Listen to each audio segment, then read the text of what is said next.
Hi, and welcome to another installment of Math Basics with Mr. Besh. Now, you might say, hold on a second. We've seen videos like this before that you've done it, but I'm going to respond back and say, aha, not this way. You see, I've done a lot of videos here working with pre-algebra, teaching students at the middle school level how to develop their algebra skills. But let's just be honest, some children are not necessarily ready. And one of the ways that you can go about to solve a problem along these lines is that you can use basic math without actually using the algebra. And that's what I'm going to concentrate on in this video. This is what I want to show you now.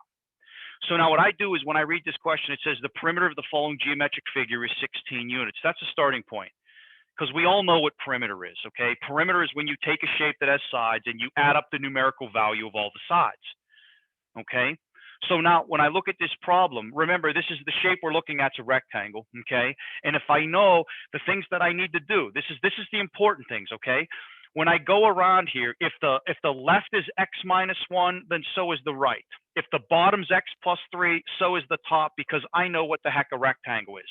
The second piece of information that I always tell people is if you have variables that don't have numbers in front of them, drop ones in place, okay? So now let's get to business here, and I promise, no algebra, all right?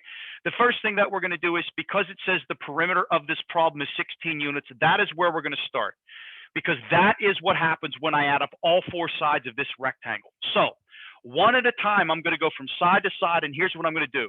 The first thing I'm going to look for is all the numbers that are not with the letter, okay? I'm going to underline them for you. Here are my numbers right here that are not with the letter, okay? And then one by one, I'm going to do to 16 the opposite of what I see. So I'm going to start right here, okay? The opposite of minus 1 is plus 1. So that's my first step. That takes me to 17. Now I'm going to do the opposite of plus 3 over here, which is minus 3. That takes me to 14. Okay? Now I'm going to do the opposite of this. The opposite of minus 1 is plus 1. So 14 plus 1 is going to give me 15.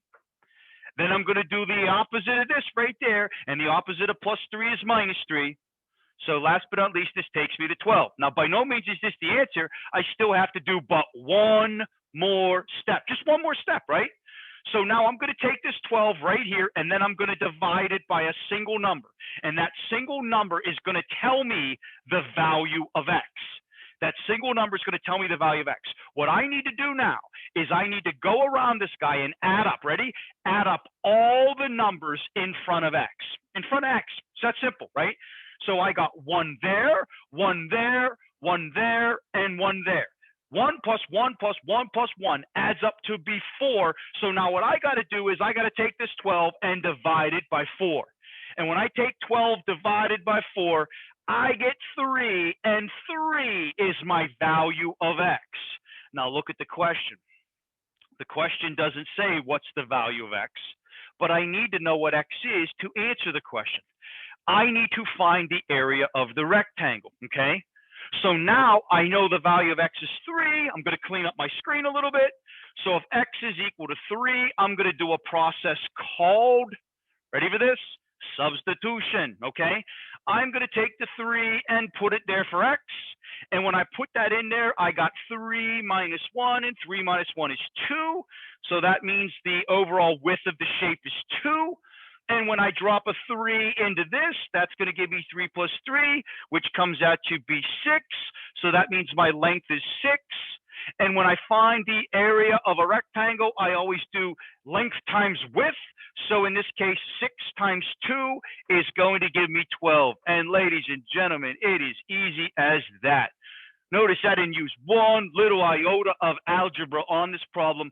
All I basically did was work my way backwards because I know the perimeter is adding up all the sides. So I just simply worked my way back using this technique. Didn't have to use any algebra, didn't have to build an equation, didn't have to solve an equation, because I know not everybody's ready for it right away, but it doesn't mean it can limit you to not being able to solve that problem. So that's that. That's doing what looks like an algebra-based problem, not using algebra. I hope you found this both helpful and informative.